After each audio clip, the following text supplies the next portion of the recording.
The market for compact SUVs is growing and growing and growing. And this is one reason why a lot of manufacturers present their e-cars as a compact SUV at first. And this is the same with Kia.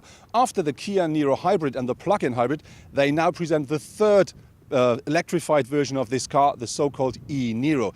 This is the car we're going to drive today, and we're going to find out how it drives, what else can it deliver, and more important, will it really reach more than 450 kilometers of maximum range?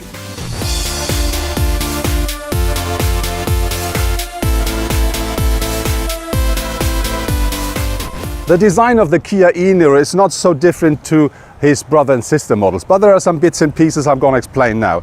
First thing, we do have this closed grille here, which is typical for electric cars, and we do have this where you can recharge your e-Niro.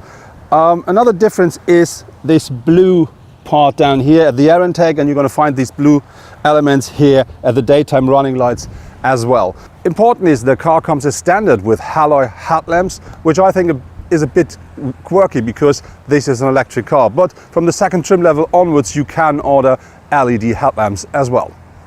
From the side, the Kia e-Niro is not different than all the other Kia Niro models. Very important here with the cars, it comes as standard on 17-inch alloy wheels, but the rest of the car looks like the typical compact crossover. We do have these claddings around the wheel arches, and we do have a bit more of ground clearance.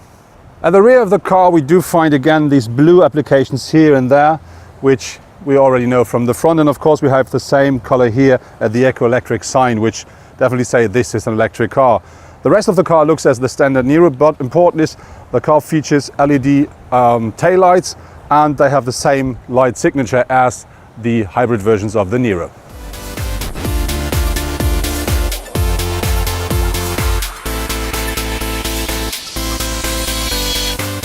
As an electric car, the Kia e-Niro provides you with 4 different drive modes. We do have Eco Plus, Eco, Comfort and Sport. And if you change the drive modes, really something changes inside of the car. So for instance, if you use Sport, that really makes the car more sharp, more crisp. You have a different steering, different brake and different gas pedal. And only in this mode you will reach the top speed of 167 kilometers per hour. If you change, for instance, into the Eco mode, the car does a lot to make the car more sufficient. And if you, for instance, then change into Eco Plus, that really changes everything, because then, for instance, the car will switch off the climate control from time to time just to squeeze out everything it can squeeze out of the energy you've just having on board. The Kia e-Niro comes quite well equipped, so even the base model of the car is featuring a adaptive cruise control with a traffic jam assist. It also is featuring a climate system, and you do have a 7-inch touchscreen here at the center console. You can have 8-inch, but then you have to pay extra.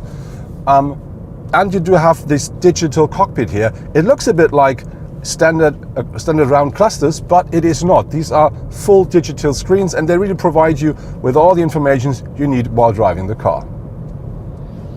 The materials and the craftsmanship inside of the Kia Niro, I think they are very, very nice. You do have loads of soft touch like up here, but of course you do have some of the plastic stuff like down here. But I think more important is that it all looks very nice and it doesn't make any scratchy sounds. And what I really like is that you can't just with your eye say this is soft touch or this is plastic. It all looks the same, so all, I think, on a very high level. There are 2 different powertrains available for the new Kia e-Niro. The smaller one is a 100 kilowatt engine combined with a 39.2 kilowatt hour battery. The bigger one, the car we're driving, is a 150 kilowatt engine combined with a 64 kilowatt hour battery. Kia says the car should have a range fully charged from 455 kilometers with an average drive. And important, there is a so-called city cycle they offer, and then the car should do more than 600 kilometers. The smaller version with a smaller battery only offers a little less than 300 kilometers. Our Kia e-Niro is featuring the more powerful version of a powertrain. That means we do have 150 kilowatts or 204 horsepower on board, and that is combined with 395 Newton meters of torque.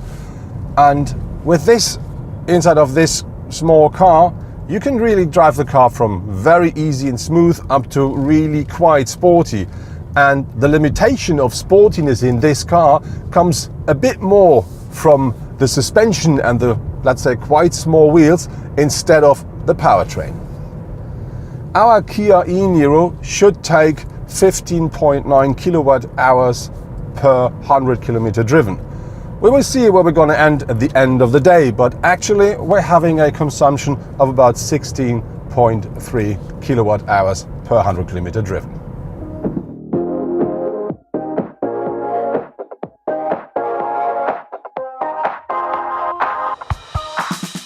With a boot capacity of 451 liters with the rear seats up, the Kia e-Niro offers 15 liters more than the hybrid version of the car. Very important is we do have a completely flat ground here, and this is because the car was from the beginning planned as an e-car as well. If you fold down the rear seats, that boot capacity increases up to 1,405 liters, and I think this is for a compact SUV an absolutely acceptable number. The space the Kia e-Niro offers here at the front seats is, I think, more than sufficient.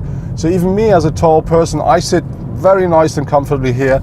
I do have enough head space, but it is at the end of the line, let's say. So it's not good if I would be just 1 centimeter longer. But this is, I think, because of the sunroof. So if you're a tall person, you want to buy one of these cars, you should better try to buy that one without the glass roof, because that gives you the extra bit that you need.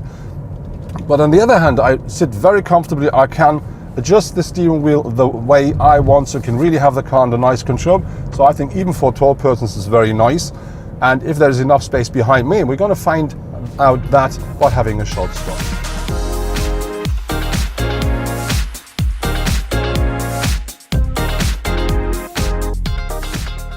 So now let's see how much space there really is behind me. I didn't change my seating position. Let's try. So, first thing, I do fit in. So I have enough leg room left. I do have, some headroom, but not very much. But important is the e-Niro features a bit less space here at the rear bench than the standard combustion cars do. This is of course because of the battery. So that means my knees are quite high, which means my legs are not really on the bench. But I think for an electric compact SUV, this is more than sufficient space.